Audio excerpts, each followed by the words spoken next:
तो गाइस स्वागत है आपका मेरे gender religion and caste class 10 civics के पार्ट 3 में। और इस वीडियो में हम कास्ट के टॉपिक को बिल्कुल ही ख़त्म करने वाले हैं। अब हम देख कास्ट तो हम सब जानते हैं कि होता क्या है, ठीक है। तो अब हम कास्ट को देखते हैं कि लोग पॉलिटिक्स में कास्ट को कैसे इस्तेमाल करते हैं। तो चलो एक बार कास्ट देखते हैं पॉलिटिक्स में कैसे यूज़ करी जाती है। पहला पॉइंट ये है कि पार्टीज उन कैंडिडेट को उन एरिया में खड़ी करती है जहाँ पर उसकी कास्ट के लोग ज़्यादा हो। अगर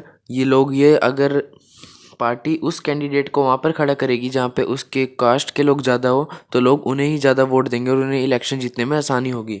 नंबर दूसरा फॉर्म, जब गवर्नमेंट फॉर्म हो जाती है तब पार्टीज रिप्रेजेंटेटिव अपनी जो पार्टीज होती है उसके अंदर हर एक कास्ट के रिप्रेजेंटेटिव को रखती है ताकि जो लोग हैं अपने जो कास्ट वाले लोगों को देखकर उनकी पार्टी को वोट करें।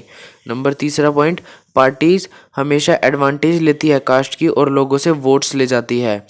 पार्टी हमेशा नंबर फोर्थ पॉइंट होगा कि पार्टी हमेशा ये एक्ट करती है कि वो लोअर कास्ट के लिए ज़्यादा केयर करती है, कि वो लोअर कास्ट की ज़्यादा फिक्र करेगी और उनके लिए कुछ काम करेगी, लेकिन असल में ऐसा कुछ नहीं होता। अब ये जैसे कि हम सब जानते हैं कि जनता को पागल समझते हैं इसलिए, लेकिन लोग इन सब चालों पर कुछ लिमिटेशंस कर देते हैं जिनसे इनका जीतना मुश्किल हो जाता है। तो चलो अब वो एक बार लिमिटेशंस देखते हैं कि अब हम सब जानते हैं इंडिया में हर तरह के लोग जानते हैं, हर तरह के लोग पाए जाते हैं, सिख ईसाई मुस्लिम हिंदू सब कुछ। तो इससे हमें ये पता लगता है कि देश में कोई भी एक कास्ट वाले लोग नहीं रहते। यानी अगर मान लो बीजेपी में हिंदू लोग उठे हैं तो देश में हमारे सारे हिंदू नहीं है जो कि बीजेपी को सारे जिता पाए। यानी पार्टी को और पार्टियों का भी सपोर्ट चाहिए और कास्ट वाले लोगों का भी सपोर्ट चाहिए, तो उनके लिए उन्हें काम करना पड़ेगा ताकि वो वोट्स ले सके। दूसरा, इंडिया में या और कंट्रीज़ में कुछ ऐसे समझदार लोग भी रहते हैं जो कि सिर्फ कास्ट देख के लोगों को वोट नहीं करते। वो जानते हैं कि कौन सी पार्टी अच्छी डेवलपमेंट उनकी कंट्री के लिए कर सकता है और कौन नहीं कर सकता, वो उन बेसिस पे उन्हें वोट देते हैं। लेकिन इन समझदार लोगों की जो मेजोरिटी है वो कंपेरेटिवली इंडिया में कम पाई जाती है। अब हमने पढ़ा कि कास्ट को पॉलिटिक्स में यूज़ करा जाता है, लेकिन पॉलिटिक्स को भी कास्ट में यूज़ करा जाता है। कास्ट को पॉलिटिक्स में यूज़ करा जाता है और पॉलिटिक्स को कास्ट में भी यूज़ करा जाता है। अब वो देखते हैं। कास्ट को एक एग्जाम्पल से समझो। मानो एक इलेक्शन में एक रेड पार्टी खड़ी हुई है और दूसरी तरफ भी एक रेड पार्टी का दूसरा कैंडिडेट खड़ा हुआ है। अब ये दोनों सेम कास्ट से बिलोंग करते हैं, लेकिन ये अपने आप को ज़्यादा डोमिनेट बनाना चाहते हैं और कास्ट से। ये और कास्ट है अलग अलग, ये अपने आप को इन सबसे ज़्यादा डोमिनेट बनाना चाहते हैं। तो अब ये क्या करेंगे, ये एक दूसरे में मिल जाएंगे ताकि जो इनकी कास्ट है वो बड़ी बने और डोमिनेंट हो। अब क्या होगा, अब जो सारे रेड पार्टी के कास्ट हैं वो तो एक तरफ आ जाएंगे और जो बाकी कास्ट के लोग हैं वो दूसरी तरफ आ जाएंगे। ऐसे ही जब हम इंडिया में देखते हैं तो जनरल कैटेगरी और फॉरवर्ड कैटेगरी के लोग तो अलग हैं और बैकवर्ड जो ये सब कास्ट के लोग हैं उनके लिए एक अलग सिस्टम बनाया गया है। तो इन्हीं सब के लिए हमारे देश या हमारी सरकार ने कुछ सोल्यूशन करे हैं या उन्हें करने चाहिए। तो अब उन सोल्यूशन को एक बार देख लो।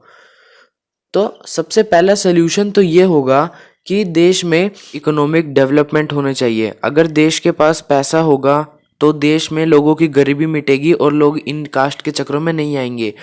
अर्बनाइजेशन पे सरकार को काम करना चाहिए, क्योंकि जो शहरी लोग हैं वो ज़्यादा कास्ट पे बिलीव करते नहीं हैं और जो गांव के लोग हैं सरकार को उन्हें अवेयर करना चाहिए ताकि वो इन कास्ट के चक्कर में ना एक दूसरे को वोट करें और ना इन कास्ट के चक्कर में फटे पड़े।